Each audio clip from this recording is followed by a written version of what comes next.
Esta charla, este diálogo lo vamos a tener con el licenciado Mariano Ricardini.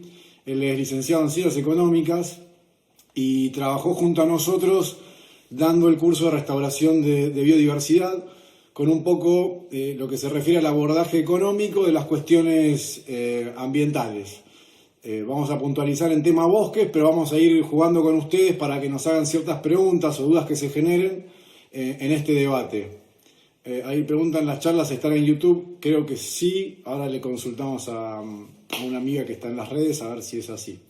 Ya lo vamos a sumar a Mariano, así arrancamos con este diálogo de fin de semana. Ahí está Mariano, ¿me escuchas bien? Hola, buenas tardes. ¿Lo escuchan bien, Mariano? Si lo escuchan bien, metan un OK para arriba. Y vamos a empezar. ¿Vos me escuchás? Sí, perfecto, realmente bien. Bueno, Mariano, primero gracias a la gente por participar. Sé que podrían estar haciendo otras cosas en sus casas seguramente. Y bueno, vamos a tratar de darle una vuelta de rostro a lo que están preguntando y por el otro lado de saber un poco la actualidad. Vamos a ver cómo surge. bien, bueno, yo para arrancar de alguna manera, llevarnos un poco de los bosques a los temas económicos, ¿no? O empezar a mirar un poco el bosque desde la economía. Quizás la pregunta sería, ¿cómo asimila o cómo ve la economía los bosques o cómo toma la economía los bosques o a lo ambiental en términos desde su visión económica? Bueno, la verdad que, o sea, en ámbitos generales, el bosque no, digamos, no está representado, no está remunerada su acción, se lo ve como un estorbo. En muchos lados nos ha pasado, Nahuel, en Salta, de que las hectáreas que tenían bosque nativo eran más baratas que las hectáreas que ya habían sido deforestadas. O sea, económicamente, para el sistema, digamos, que actualmente tenemos, el bosque es una molestia. Eh, a ver, después la gente, por ejemplo, ahora con la pandemia, que la gente ve que hay animales, que, digamos, las bondades del bosque en cuanto a servicios ecosistémicos, que después lo vamos a desarrollar, ve que es todo un ambiente que se degrada, que nadie invierte en ese ambiente para que prospere o por lo menos para que no sea tan atacado por el sistema y que en definitiva, si lo ligamos a lo que está pasando con la pandemia de hoy, está íntimamente vinculado a los modos de producción actual. Un poco lo que estamos viendo hoy es el desarrollo de cómo la producción capitalista está atacando de frente a la naturaleza. A ver, el pangolín es una anécdota, ya ha pasado con otros virus que han saltado a los humanos, pero porque nosotros nos estamos metiendo en lugares silvestres a hacer producción, por ejemplo, vacuna, porcina, avina, aviaria. Es complicado, digamos. Nosotros O nos sea, estamos metiendo en un se lugar que puede no decir, debiéramos. para ponerlo en contexto, ya que nombraste lo de la pandemia, ¿no? Contextualicémonos ya que estamos todos en modo pandemia, cuarentena. ¿Se puede entender como que la naturaleza o la ecología global le puso un límite al sistema económico imperante con esta situación que estamos viviendo en términos conceptuales? Bueno, en realidad, en términos conceptuales, lo que está pasando es que, a ver, estamos en un sistema que es consumista. De base, todos los entes, todas las personas que participamos del sistema somos lo que consumimos. Sí. Que tampoco es culpa de la gente, digamos, no es que yo lo digo de crítica hacia los demás, también me pasa a mí. Uno lo atacan todo el tiempo con publicidad, con demandas, de, bueno, vos tenés que demandar cierta cosa y tenés cierto estatus, o si querés llegar a ser determinado, no sé, determinada Sí, escala sociedad, social. tenés que adquirir ciertos productos, etcétera. Entonces, hay una realidad. Para seguir aumentando la oferta para toda esa demanda que es prácticamente ilimitada porque cada vez integra más al mundo, Sí. se expanden las fronteras agropecuarias, se expanden las fronteras productivas, tomamos más recursos de la naturaleza, no damos tiempo a la naturaleza a que recoja esos recursos. De hecho, anualmente, creo que es, no me acuerdo el día, va cambiando, ¿no? Obviamente por los recursos que va consumiendo el planeta, y está el día de como la sobreexplotación, no me recuerdo bien el nombre, capaz que alguno de los que está participando nos puede dar una mano, pero por ejemplo, si fuéramos Estados Unidos necesitaríamos 5 planetas, si nosotros quisiéramos consumir como el hombre medio norteamericano, necesitaríamos 5 planetas de recursos naturales, o sea, es una locura. Y en realidad nosotros fuimos a buscarlo al corona de alguna manera porque nos estamos metiendo en los bosques. A ver, pasó en China, pero podría haber tranquilamente pasado en la Amazonía. Digamos, fue azaroso que sea en China y azaroso que sea en Wuhan, digo, no azaroso en términos de que el sistema es el mismo en Brasil que en China, pero digo que podría haber surgido en otro lado también. Día del sobregiro, nos dice que se llama la gente.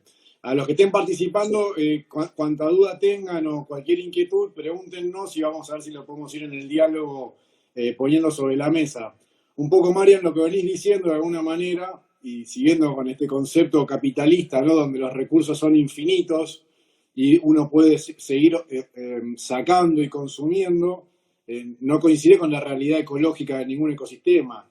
Quizás la palabra que nace o se sugiere, digamos, empezar a poner arriba de la mesa es sustentabilidad, de que realmente se busquen puntos de equilibrio, puntos de consistencia, puntos donde la resiliencia de los sistemas tienda a poder volver a reconstruir y no llegar a puntos donde ya es una inflexión, y creo que es justamente la parte más difícil para poder desarrollar, me refiero a políticas o modelos económicos, donde uno sostenga un nivel económico que permita este equilibrio. Siempre tiende a ir más rápido el sistema económico.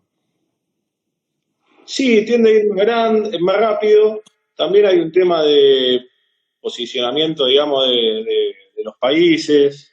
Digamos, si uno piensa que entre Estados Unidos y China producen el 40% de los gases de efecto invernadero, se está dando cuenta que entre los dos sumados son los mayores productores del mundo. Y bueno, y Estados Unidos es el mayor demandante del mundo. Entonces, claramente que hay un problema de producción. A ver, es imposible que todos produzcamos de esa manera y que todos demandemos de esa manera. No hay Es muy forma de que se interesante, sostenga. aparte de que es imposible, aparte también es muy interesante ahora que, bueno, estamos en crisis, digamos, hablando un poco del corona y la crisis sanitaria, es verdad, y esto va a llevar a una crisis económica que ya, digamos, ya se está hablando en los medios, seguramente todos tengan algún familiar que no puede salir a laborar o que estén renegociando salarios, bueno, infinidad de problemas. Ahora, también, o casualidad, digamos que hablabas de por ahí de que setear el sistema o de repensarlo, también es un momento interesante que es, a veces lo hablamos entre nosotros. Ahora el Estado está financiando prácticamente a todos los empleadores privados del país, digamos, y nadie se está preguntando si como contraprestación se está obligando a las empresas a mejores prácticas ambientales, por ejemplo. O, por ejemplo, si nosotros quisiéramos elegir ganadores y perdedores, digamos, podríamos soltarle la mano a un ramo de industria que sabemos que es profundamente contaminante, que nos han relegado los países más desarrollados porque ellos no quieren contaminar sus recursos naturales o no las quieren tener en sus países. Bueno, es interesante, digamos. No tengo una respuesta, es una propuesta, digamos, ¿no? Pero vamos a decir la verdad, hoy entre el Estado, entre la gente que tiene y los salarios de todos los privados que está pagando, está siendo la fuente de financiamiento de prácticamente el 80% de las personas que están en el país. O sea, está de alguna manera sosteniendo un sistema productivo que no está produciendo para el caso, digamos. No, y que está sosteniendo un sistema productivo que es el que llevó a este bueno, problema. Bueno, es exactamente. Bueno, ahí te hago una interrupción, porque está Toto, uno de las personas que están mirando, con 2 preguntas de índole nacional. La idea conmigo, o la idea con Mariano en este momento, es hablar un poco a nivel global y después nos vamos a centralizar en lo que es Argentina, ley de bosques. el bosque chaqueño y otros tipos de bosques y un poco los valores ecosistémicos de esos bosques y alternativas que existen hoy en día. Así que, Toto, aguantanos un poquitito que ya vamos a llegar a la parte nacional. Así como mencionaba Mariano, que es que justamente en temas económicos, por ejemplo, Estados Unidos sale con un salvataje económico más grande de su historia, donde lo que se busca con ese salvataje es, por lejos, mejorar las condiciones y optimizar las formas de producción, sino que justamente sostener el modelo que nos llevó exactamente al lugar donde estamos en este momento. Con lo cual parecería como que no terminamos de entender un poco qué causa esto, por qué se causa y qué tendríamos que hacer para poder mejorar. ¿Me explico, Marian, o vos desde tu No, óptica? no, a ver, eso es claro, entre el salvataje que ha aplicado Estados Unidos y, digamos, y todas las subvenciones que ha sacado el gobierno chino, porque, digamos, también el gobierno chino está jugando su partida, está defendiendo su manera de producción, que en definitiva es capitalista, también de que esté gobernada por el Partido Comunista. Eh, Son salvatajes infernales, son muchísimo más grandes que los de crisis anteriores. Tal cual. También es real que la magnitud de la crisis es importante. La industria, la economía norteamericana está muy volcada a los servicios y vos sabés que sin gente en la calle, todo lo que es venta, digamos, todo lo que es servicio persona a persona, digamos, cae abruptamente. Eso se ve reflejado en la cantidad de millones de norteamericanos que están pidiendo subsidios por haber quedado despedidos o sin trabajo. Ahora bien, ¿no? En esto de pensar un poco con una lógica que quizás me parece que es algo que tenemos que pensar entre todos y discutirlo un poco más, es hasta dónde los temas ambientales y los temas ecológicos, porque en la base de la ecología somos todos habitantes de un mismo globo, de una misma casa común, si se quiere, donde algunos consumen más, otros consumen menos, pero en definitiva estamos todos en el mismo lugar y en este momento todos en nuestras casas, básicamente por esta pandemia. Sí. Pensar que la economía está por afuera de esos valores o de las leyes de la naturaleza, ¿no nos lleva de alguna manera a tener estos choques o estas explosiones socioambientales con la economía? Bueno, lo que pasa es que en realidad la economía, eh, hay muchos colegas, digamos, que han optado por aplicar, digamos, mucha técnica ingenieril, de mostrar curvas, de aislar de que sigue siendo una ciencia social, digamos. La economía, en esencia, necesita de humanos para existir. O sea, no hay economía sin humanos. Eh, por ende, se aíslan análisis de que, por ejemplo, si determinada producción repercute o no en la salud de los humanos, que digamos, para el capitalismo es matar a la gallina del huevo de oro, digamos, no va a haber capitalismo sin trabajadores tampoco, digamos que es un poco lo que nos está pasando ahora. Entonces creo que se hace reduccionismo que en definitiva lo único que terminan haciendo es, o sea, crean cada vez una economía más compleja, pero a la vez más aislada de cómo la gente vive, cómo debería vivir o cómo debería estar en su medio. Eh, Eso lo vemos nosotros. Se busca también un consumo estándar. Vemos que lo que nos venden a nosotros es lo mismo que venden en otros lados, las publicidades. No, básicamente están como modelando una demanda y bueno, eso es por cuestiones de escala que es más conveniente para el que oferta producto. Claro, y en esta lógica del mercado, de alguna manera, creo que mucha de la gente que nos sigue y nos ve es consciente de que hay muchísimos productos que no tienen ninguna dimensión ecológica o ambiental a la hora de ser puestos en el mercado, ni tampoco hay un mercado que valore por demás eso o que promueva que esas actividades sean de menos contaminantes, con menos emisiones, con empleos más mejores remunerados, con mejores condiciones de empleo. No hay, o sea, el sistema te lleva a producir con lo menor posible y la mayor ganancia. No, eso está claro. A ver, vamos a términos concretos. Todavía a Argentina le cuesta sacar una ley de envases, digamos. Estamos yendo a lo más básico. Mm. Eh, a ver, el etiquetado de, por ejemplo, en un momento trabajamos con un proyecto internacional, vos también estaba, sobre productos que eran originarios de frutos nativos. Hay que empezar de cero, porque nosotros Sí.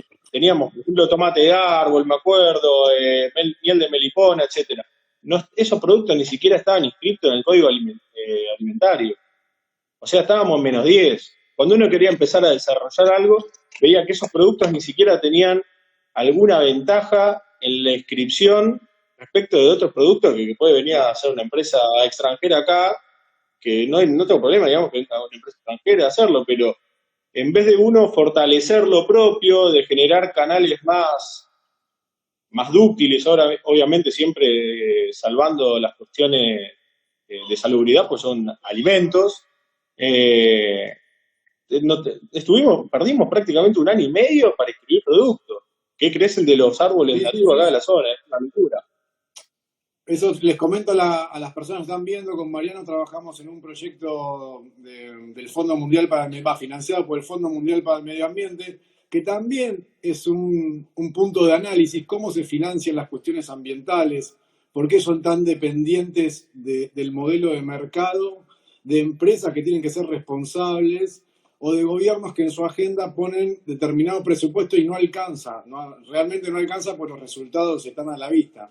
Y como decía Mariano, había estrategias que teníamos con él para poder colocar productos del uso sustentable de la biodiversidad de los bosques de Argentina, y realmente era difícil desde el primer momento porque ni siquiera teníamos inscrito en el Código Alimentario Argentino productos que consumían los originarios en Argentina antes de que sean colonizados.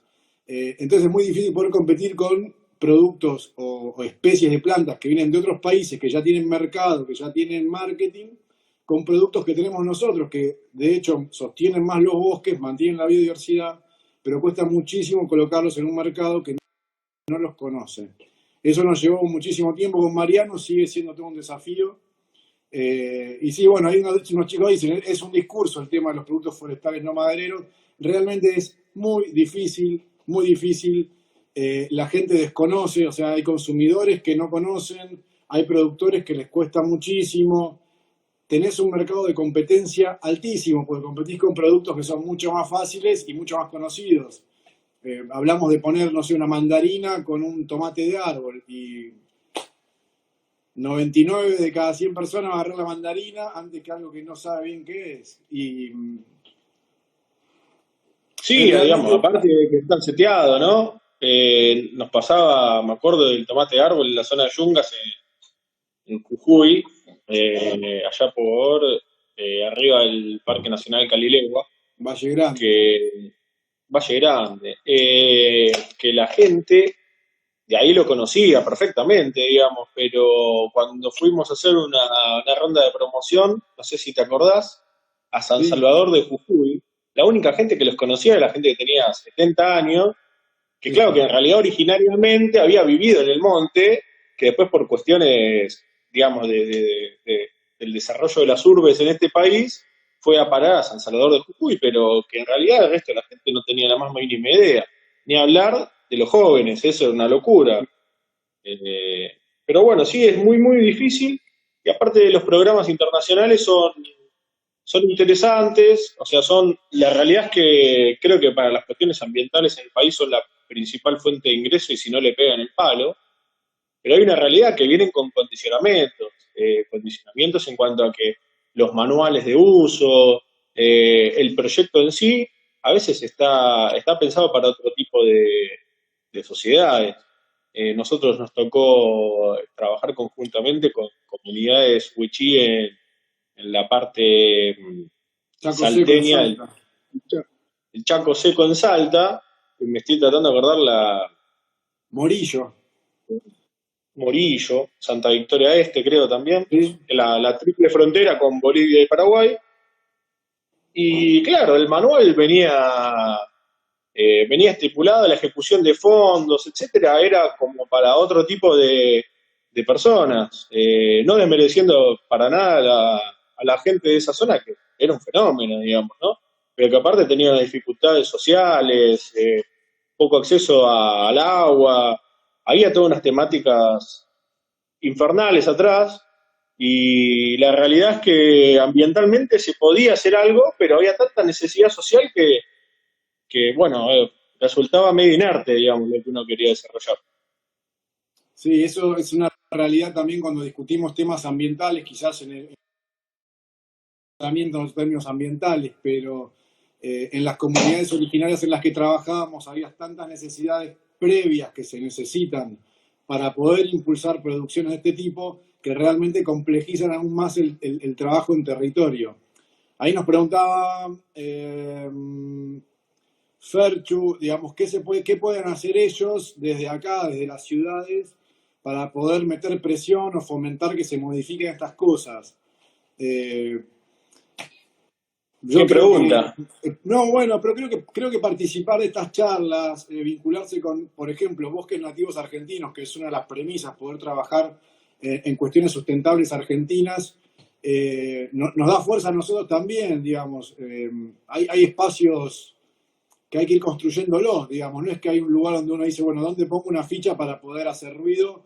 No es tan lineal hoy en día, son espacios que hay que construir. Los bosques nativos argentinos es un espacio argentino que queremos construir todos juntos y con la mayor cantidad de gente que se pueda ir incorporando, en esta búsqueda justamente, ¿no? De poder crear un equilibrio y ser más sustentables.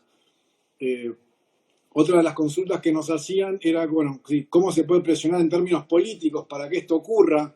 Creo que ahí sí se puede hacer un poco más de hincapié porque en términos políticos hay una agenda de fortalecimiento de comunidades originarias y este tipo de productos. Hay financiamiento, de hecho, ahora. El punto es que haya capacidades, ¿no? Desde el Estado Nacional y voluntades tanto nacionales como provinciales, porque al ser un país federal, los temas ambientales son muy difíciles en términos políticos bajarlos de agenda nacional a realidad local. Me refiero a provincia, municipio, situación. Eso complejiza mucho la ejecución de fondos internacionales vía nación. Eh, y es como dice Mariano, también los fondos internacionales vienen con un manual operativo que muchas veces el mismo manual es un impedimento para poder desarrollar las actividades por la complejidad que tiene y la falta de realidad de territorio en Argentina que tiene esos manuales que están básicamente escritos con un ping-pong entre Argentina y probablemente Panamá y Estados Unidos. Marian, te hago una consulta que nos preguntaban entonces, acá dicen que sí, faltan documentales, sí, con la gente de Planta Alta estuvimos un poco mencionándolo. Eh, ¿Cómo se financia la ley de bosques, Marian? Porque en definitiva, en Argentina, ¿cómo podemos abordar los bosques? La ley de bosques tiene, digamos, la obligación, por lo menos está en papeles, de que el 0,3%, si no me equivoco, del presupuesto nacional mínimamente eh, aplicado al Fondo de Conservación, y no tengo el nombre completo, pero es Conservación de los Bosques Nativos, es bastante largo el nombre del fondo, pero es el fondo que crea la ley de bosques también. En términos reales, eh, presupuestariamente, solamente creo que al año siguiente de la aprobación, si no me equivoco, o el mismo año, creo que al año siguiente, le destinaron el 24% de lo que le correspondía, digamos. Eso fue lo más alto que se le asignó. ¿Qué sé yo? Porque no es una partida de fondos específicos, no es que hay un impuesto determinado que va a ese fondo, digamos. De rentas generales, de la masa total, se destina una porción. Que, como ya lo habíamos hablado, bueno, en realidad lo expuse en el curso, el año pasado no el otro, eh, particularmente para mí lo que funciona mejor son los fondos de asignación específica. Por ejemplo, como el que tiene ahora la ley 25080, es de bosques implantados, digamos, no es de bosques nativos, aunque Tal tiene cual. un apartado, aquellos que quieran utilizar la 25080 en bosques nativos, lo pueden hacer. Hay un apartado, de última, después lo podemos publicar Eso sería para quien lo interesante necesite, saber, sí. pero que se financia del 1% de los aportes, de aportes voluntarios, que esa es la parte más fea, podría haber no sido voluntario, ser obligatorio, pero es voluntario, a las aseguradoras, y es solamente para las pólizas de automotores. Entonces, digamos, va a contar con un financiamiento más o menos continuo. Uno ve el negocio de los seguros, le calculo el 1% a las pólizas de automotores y más o menos tiene un proyectado de lo que va a tener ese fondo. Con la ley de bosques es una lotería. Es una lotería que encima siempre da para abajo, porque cada vez es menos. Y no sé, creo que para este año, bueno, no salió la ley del Congreso, cambió el gobierno, no se presentó Presupuesto una no. nueva ley. Estamos con la ley, con la prolongación del presupuesto del 19, no se actualizó la partida y da algo así como entre 10 o 12 pesos por hectárea de bosque nativo, digamos. Con Sí. 10, 12 pesos no se puede hacer nada en este país, ¿no? Después la gente pregunta por qué hay tala, por qué, y porque por 12 pesos, encima de que el trámite es súper engorroso, que dependiendo de la jurisdicción piden más papeles, piden menos papeles, que posiblemente el bosque nativo esté alejado encima de la zona donde hay que presentar el trámite, porque nosotros no, lo veíamos, gente que decía, no, pero yo tengo que hacer 200 kilómetros para presentar el trámite. Ni siquiera son virtuales, digamos. Yo, por lo menos, en mi caso, no conozco ningún trámite para la aplicación de ley de bosque que sea virtual, cuando No. ya el Estado, no sé, la mayoría de los trámites tiene virtual. Bueno, la ley de bosque no aparece como virtual, que para mí es una picardía, porque, una picardía del sistema para no darle de bosque. Pero bueno, Para eso es. agilizarlo, claro. Sí, me parece que no se digitaliza por una cuestión de picardía de alguien, de no dar los fondos, de no analizar. Creo que hay también, por ahí también hay funcionarios que no están dedicando, no le encuentran la vuelta, pero yo creo que con la digitalización de la ley de bosques se ampliaría mucho más. Hay gente que por 200 kilómetros para que le den 20.000 pesos por año, por ahí con mucha suerte, si tienen muchas hectáreas y si le aprueban todo el plan, o hay que ver, porque a veces no, la jurisdicción no te aprueba todo el plan, No, no, no. es muy difícil. Sí, hemos pasado por eso, realmente es complicado, complicado aplicar la ley de bosques, eh, y muchas veces pasa que los tenedores de bosques nativos en lugares estratégicos muchas veces no tienen las capacidades para poder hacer los planes de manejo, tienen que contratar un consultor que les arme el plan, no es seguro que aunque lo presenten les vaya a salir, con lo cual realmente lleva mucho esfuerzo poder presentarse a la ley de bosques y lo que uno recibe por presentarse a esa ley tampoco le da demasiadas herramientas a la hora de poder mantener un bosque. Si bien hay casos, no es lo general, digamos, no todo el mundo aplica la ley de bosques y la ley no tiene el financiamiento para toda la gente que aplica tampoco, porque si todos aplicaran tampoco habría presupuesto para darles a todos. Con lo cual, aunque fuese fácil el trámite, ágil la presentación y que te lo den rápido, los fondos que te den no alcanzaría, o sea, no alcanzaría el presupuesto para dar a toda la gente. Pagarían menos por hectárea de lo que están pagando ahora. Y Con lo pasar a cual todo eso sería, que decía. claro, entonces uno se pregunta también por qué se deforesta tanto, por qué se avanza sobre el bosque. Digo, Marian, eh, uno y mucha de la gente que nos ve acá, a ver si ve alguna de las preguntas. Eh, ¿Por qué la soja avanza tan fuerte sobre bosques que sabemos que tienen servicios ecosistémicos súper valiosos, ¿sí? Pero que en definitiva no valen? Porque a la hora de tomar una decisión, el dueño de esa tierra dice, prefiero poner soja a los servicios ecosistémicos que tiene este bosque. Bueno, yo no soy partidario de la persona que voy a nombrar ahora, ¿no? Pero, por ejemplo, hace creo que 6 meses fue que el presidente de Brasil se peleó con el presidente francés porque, bueno, el presidente francés planteó de que no se estaba cuidando la Amazonía, que había incendios, que la estaban deforestando. El presidente brasileño respondió que, bueno, que esos son sus recursos naturales, que bueno, que los quiere desarrollar, que los quiere explotar.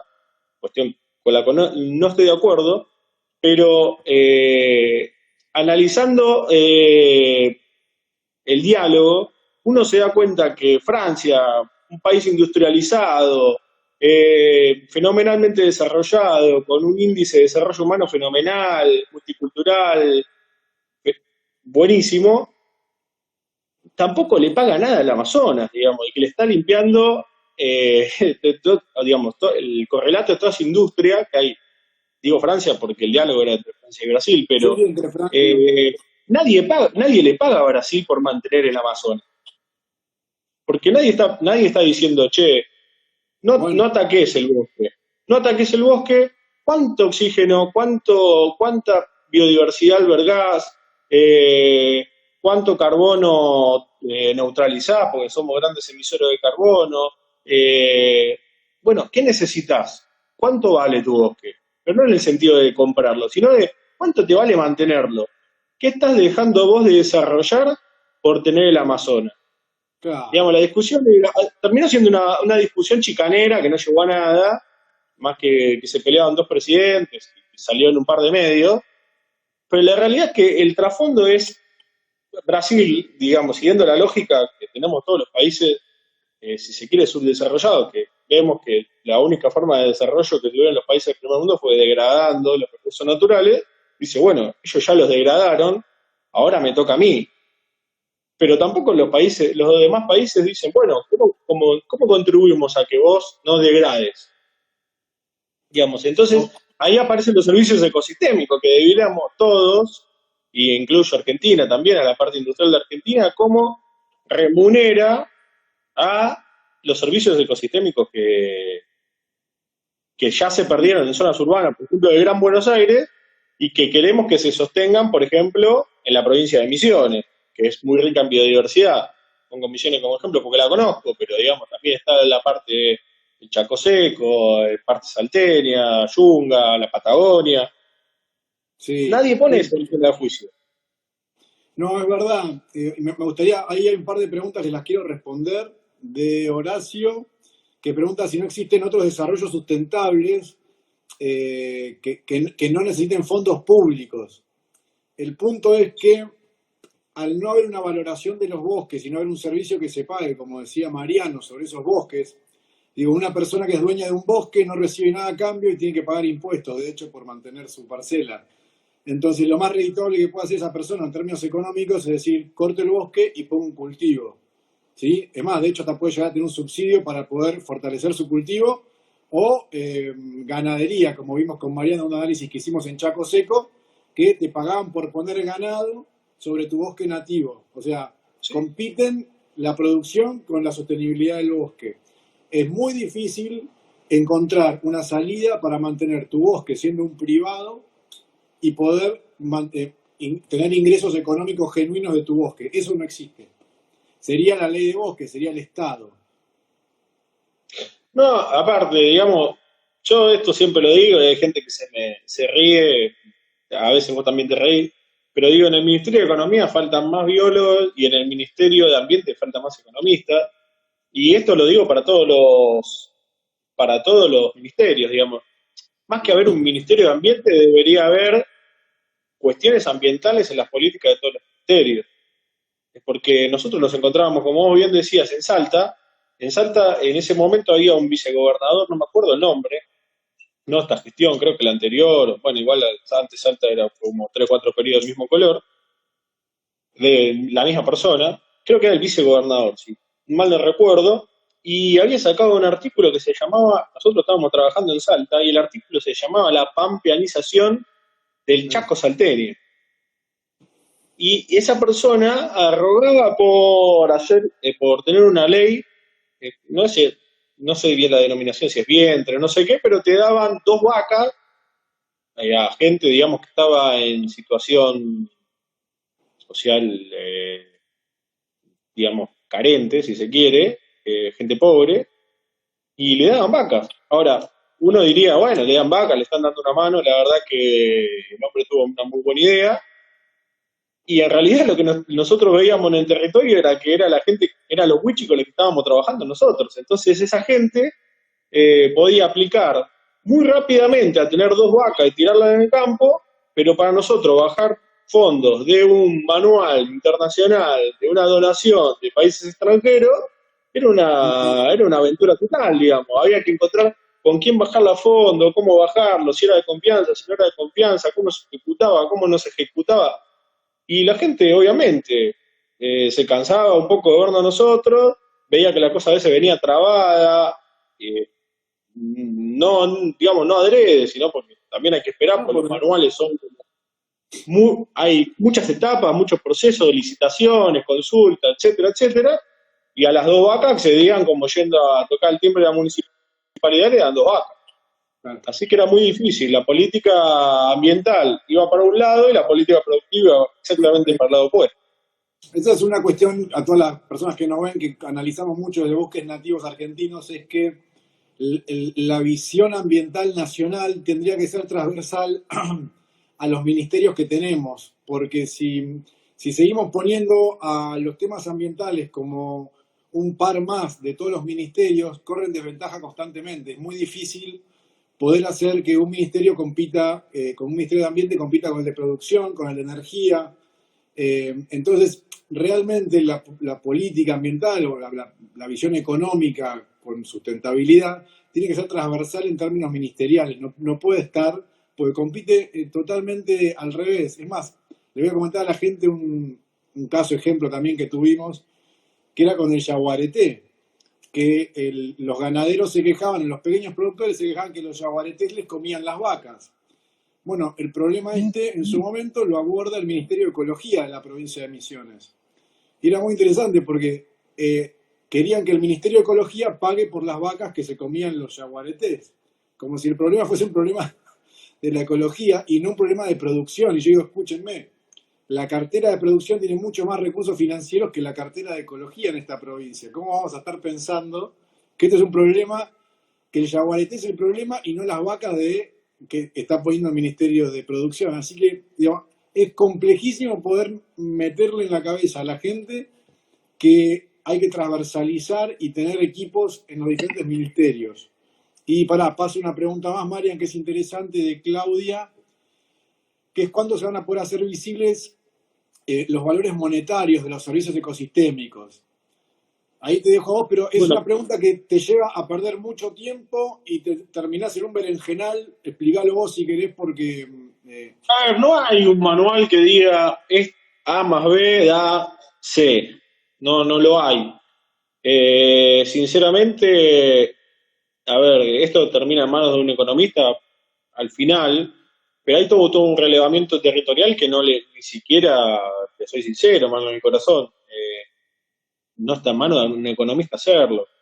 Eh, la, digamos, uno ve un ecosistema y le trata de poner un número, pero la realidad es que es una cuestión colegiada, lo tiene que hacer con biólogos, gente de campo, eh, con gente que sepa de verdad, también gente que la ha habitado toda la vida, como puede ser el caso de los Wichis acá en el norte, eh, y no es algo, no hay una práctica, un manual económico que diga de tal manera se hace y de tal manera no.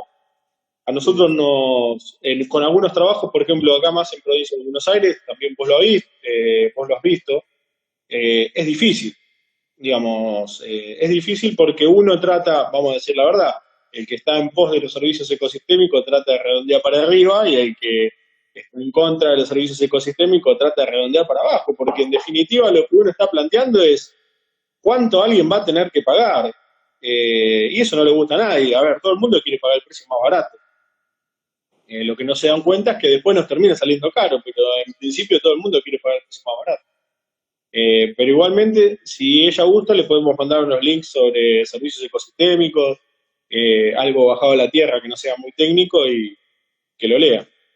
sí, para mí, después de varios años de trabajar en el tema, eh, desde lo que es la gestión de biodiversidad y sobre todo en servicio hídrico y de captura de carbono, esto es para clave, realmente uno pierde mucho tiempo, mucha energía en la valoración, y es como dice Mariano, uno puede valorar hasta cierto punto con las herramientas que uno tiene, porque se necesitan muchísimos datos para hacer una valoración certera, terminás perdiendo mucha energía y fondos y recursos en poder valorarlo, y una vez que lo valorás tampoco tenés los sistemas de pago para poder generar el ingreso mediante el cual te sostenga vos ese ecosistema.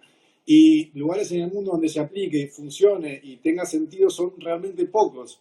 Y creo que nosotros nos metemos muchas veces en esa lógica economicista de la ecología que no terminamos viendo en realidad por dónde está pasando el problema. Terminamos como siendo funcionales a los economistas que quieren que les digamos cuánto vale el ecosistema. Y yo creo que va por la contraria. En este momento están, vamos de vuelta, votando leyes multimillonarias por un problema biológico. Y digo, ¿por qué tenemos que estar de alguna manera justificando cuánto valen las cuestiones ambientales en un momento que el dinero en Estados Unidos, en China y en Europa fluye hacia las compañías como si fuese un rescate, y en temas ambientales no aparece una sola palabra? No, hay una realidad, a ver, siempre para cuestiones ambientales nos dicen que no hay plata, digamos, esto es una continua, ¿no? No hay plata para la ley de bosques, antes no había para la 25080, ahora encontramos mecanismos para más o menos financiarla.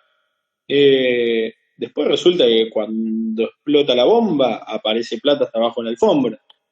Eh, a ver, yo ni siquiera, soy sincero, digamos, en este despiole que hay del corona uno no aspira porque no lo había antes a que aparezcan fondos para cuestiones ambientales ya, pero por ejemplo las políticas que se están llevando a cabo, y vuelvo al inicio, es, bueno, vamos a salvar muchas industrias que están afectadas por el coronavirus, por el parate, por el aislamiento. Bueno, estamos eligiendo, nos estamos sentando con las industrias y va a haber un compromiso. Eh, no lo estoy viendo. Creo que con los instrumentos que hay se podría haber hecho. No sé, también hay, es fácil decirlo como de la casa y, digamos, no hay un curso para los funcionarios públicos que diga cómo manejarse en una pandemia 2.0 y, bueno, calculo que también ellos deben estar aprendiendo sobre la marcha. Pero creo que es un lindo desafío para el Ministerio de Ambiente, tanto de las provincias como de Nación. Creo que se puede hacer algo con los fondos que ya están dando vuelta. Ahí, Vamos a Mariano, ver. una cuestión más de índole legal. eh, Tommy, eh, mira, la verdad que eso depende de en qué nos pregunta, digamos, si él denuncia una empresa que está deforestando, qué tan rápido actúa la justicia, ¿no? Eso depende Sí. muchísimo de en qué provincia ocurra, de en qué zona sea el evento y, digamos, de qué situación jurídica esté respondiendo el hecho ese, si es un hecho que fue avalado previamente o no. No es lo mismo que eso sea un desmonte autorizado que sea un desmonte ilegal. Es un desmonte de todas maneras, pero en términos jurídicos, uno si tiene los papeles es una cosa y si no tiene los papeles es otra. O Y si tiene realmente protección de responde... ley de bosques. ¿Cómo, Marian? O si tiene protección de ley de bosques o no, ese, digamos, Exactamente. recordemos, no toda la gente que está viendo por ahí sabe, no todos los bosques Están protegidos. están protegidos para la ley de bosques, ¿no? Amén de los implantados, porque los mapas son hechos por humanos y tienen vicisitudes y, bueno, se han comido algún que otro pedazo de tierra, pero no todos los bosques son ley de bosque. Yo les voy a hacer una pregunta a la gente que nos está viendo para ver si reaccionan un poquitito. ¿Saben los que son los bonos de carbono, los bonos verdes? Gran parte de los que nos está viendo, ¿o entienden cómo funciona eso? ¿Saben qué limitaciones tienen? ¿Saben por qué se crearon? Eh, lo digo, ¿qué provincias no tienen OTBN? No, ya lo tienen todas el OTBN. La provincia de Buenos Aires fue la última en presentarlo y ser parte de la ley de bosques. Lo que Todas las dije provincias es tienen una ley que no todos provincial. los mapas, perdón, lo que dije es que tal vez no todos los mapas incluyan todos los bosques, no que no tengan ordenamiento. Me corrijo por si se malinterpretó. No, no, y bueno, y después también dentro de la ley tenés diferentes categorías que te permiten hacer diferentes usos. Exactamente. ¿Qué son? A ver, una pregunta más. Ah, no, ¿qué son? Me gustaría saber. Nunca los entendí. Bueno, es que realmente yo creo que parte de que mucha gente no los entienda tiene que ver con que realmente eh,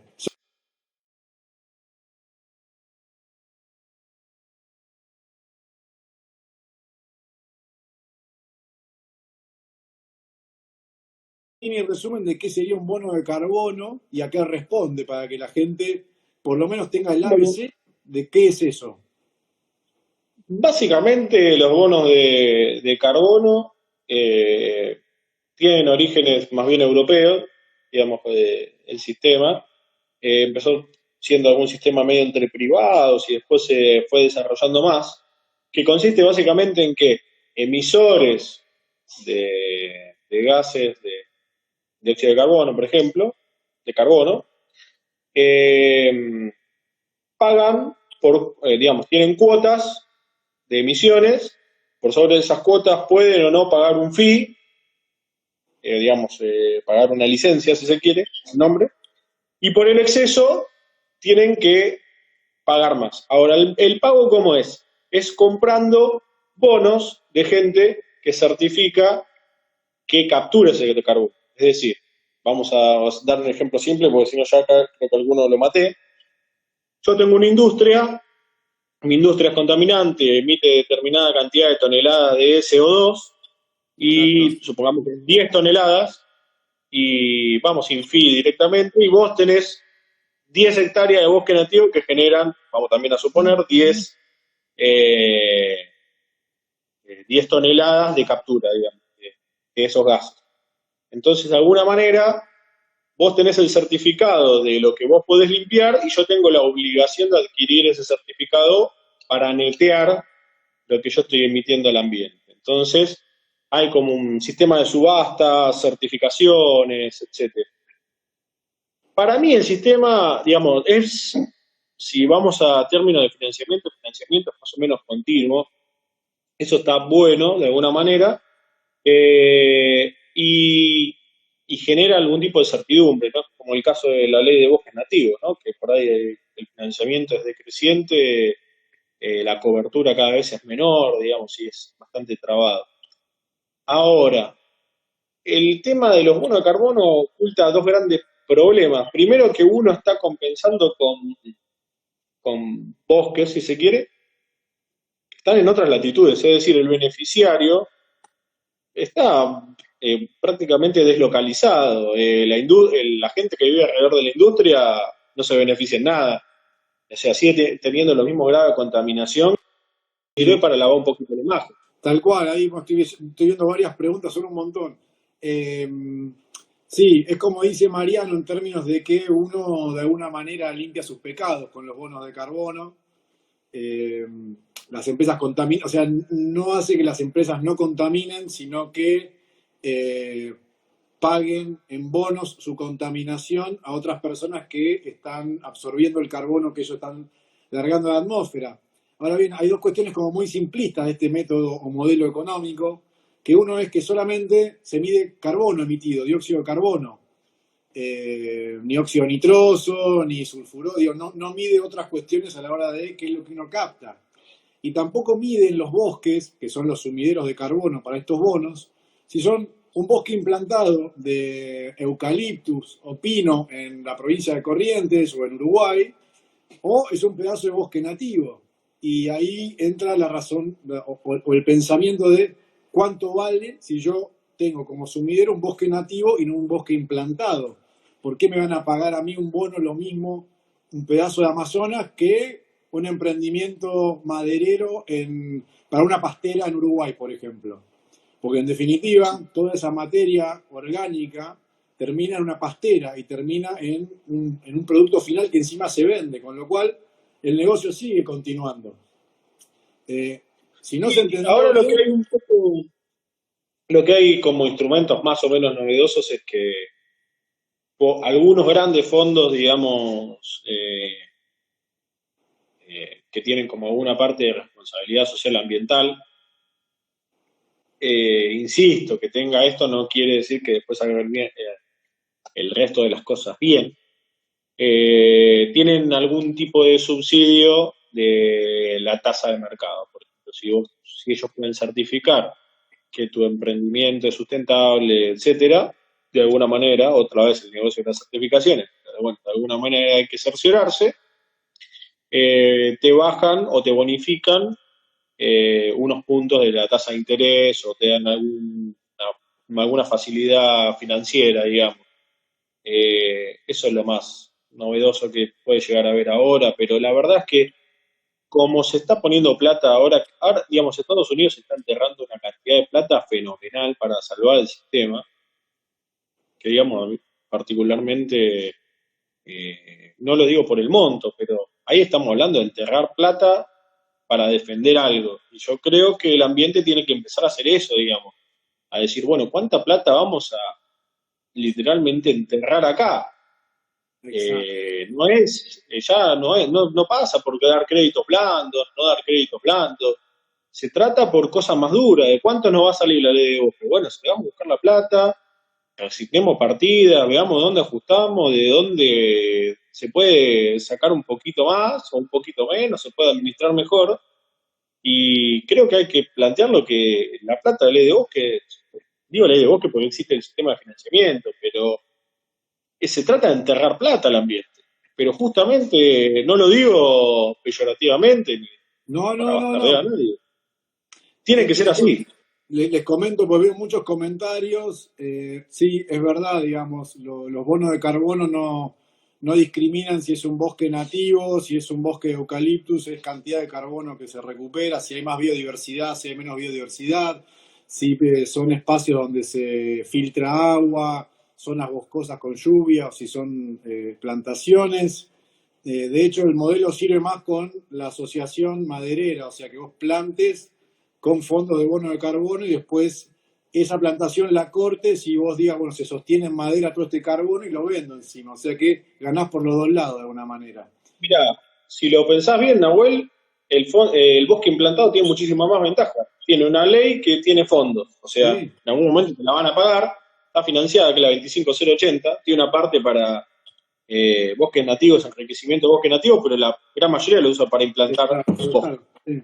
Entonces uno consigue la plata para eso. Uno después va y certifica, pide un bono verde y sigue recibiendo fondos. Y después, en el mejor de los casos, pasado un determinado tiempo, si todo resultó más o menos bien, digamos, no tuvo ninguna plaga, no tuvo ningún tornado, no tuvo ningún efecto de la naturaleza que le tumbara los árboles, va a poder ir y vender todo ese material a una pastera o a algún emprendimiento, digamos, que haga muebles, digamos, eso sinceramente no me interesa, pero digo, el negocio es redondo y se financia ese negocio, lo estamos Claro. financiando entre todos, en definitiva. Bueno, ahí es donde empezamos nosotros, quizás a todos los que están viendo, con ideas un poco más radicales en términos de, como decía Mariano, que no podemos, y creo que esta pandemia y esta situación en la que estamos ahora permite ese análisis, ese pensamiento un poquito más prolijo o más perceptible, que es que las cuestiones ambientales no pueden estar contextualizadas dentro de un modelo económico que genere ganancia. Lo ambiental, si lo queremos cuidar y sostener, no genera ganancia. Al contrario, hay que poner plata, es un sumidero de dinero poder sostener espacios naturales para mantener el equilibrio. Porque si seguimos con la lógica del mercado imperante y que tenga que ser negocio, nos comemos los bosques. Lamentablemente sí. Entonces es momento de pensar en soluciones que tengan que ver no con qué negocio hacemos con los temas ambientales, tenemos que estar pensando cómo se financian los temas ambientales, que ese financiamiento no va a ser lucrativo, por lo menos ni en el corto ni en el mediano, quizás en el largo plazo, en calidad de vida, en que haya más oxígeno, en que haya más biodiversidad, en sostener espacios naturales que nos den a futuro, los futuros intangibles que tenemos en los bosques, y que el mercado hoy no los reconoce, ni los va a reconocer. Es realmente una apuesta en ciego a poner plata en algo que no sabemos qué es, pero que está y que tenemos que sostenerlo. Si no trabajamos ese tipo de pensamiento más radical y esperamos que la solución venga desde el ámbito económico, que es el ámbito de Mariano, creo que ya dejó bastante en claro que es muy difícil que desde ese espacio de pensamiento se busque una solución que tenga una lógica ambiental o ecológica y más bien va a ser una lógica productivista y extractivista, en definitiva.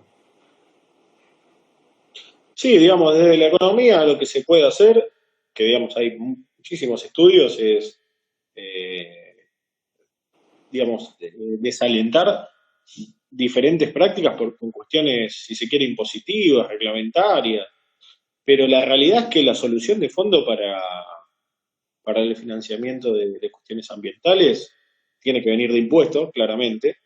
Eh, a ver, tiene que venir, porque el Estado solamente se financia con impuestos, digamos. Cuando alguien dice deuda, bueno, esos son impuestos diferidos. Hay que alguien se dé cuenta que lo que todo, el Estado si toma deuda, lo que está haciendo es diferir impuestos en el.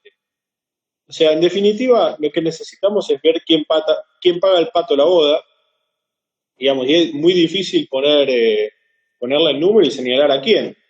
Sí. Eh, a ver, yo tengo alguna idea, todos más o menos tenemos siempre los 4, 5, 6 actores más o menos en el radar. Eh, ahora, también tiene que ser una cosa más bien mundial, ¿no? Porque uno desalienta esa industria acá y esa industria se va, mencionaste Uruguay, bueno, se va a Uruguay y hace lo que no pudo hacer en un corriente, lo hace en Uruguay Tal o en cual. Brasil, digo, es anecdótico a qué país va, digamos, pero son cuestiones ya son más cuestiones globales, digamos. Así que bueno, veremos Bueno, chicos, qué nos depara el destino. vamos cerrando la charla porque, no sé, me apareció un timer ahí que tal vez se está acabando el tiempo. Dale, Les agradezco a todos los que participaron, Marian, a vos también agradecerte por poder charlar con nosotros, tomarte el tiempo, nada, generar un espacio de diálogo, de pensamiento, de poder trabajar un ida y vuelta donde desde la biología y desde la economía podamos discutir un poco, saber que ninguna de las dos cosas está exceptuada de la otra. Agradezco a todo el mundo. Hubo varias preguntas que quizás no llegamos a responder, pero pues son un montón y les juro que me cuesta muchísimo poder ir una por una. Pero bueno, en el diálogo la idea es que se vayan saldando la mayoría de las preguntas. Es un debate que hay que continuarlo. Desde Bosques Nativos seguramente estemos armando una iniciativa más colectiva, aprovechando un poco la situación esta que se está dando ahora. Así que seguramente les vamos a pedir que se sumen, nos pongan pulgar, síganos, porque vamos a necesitar muchísimo de gente como ustedes que tenga estos pensamientos, esta forma de apoyar las cuestiones ambientales. Así que en breve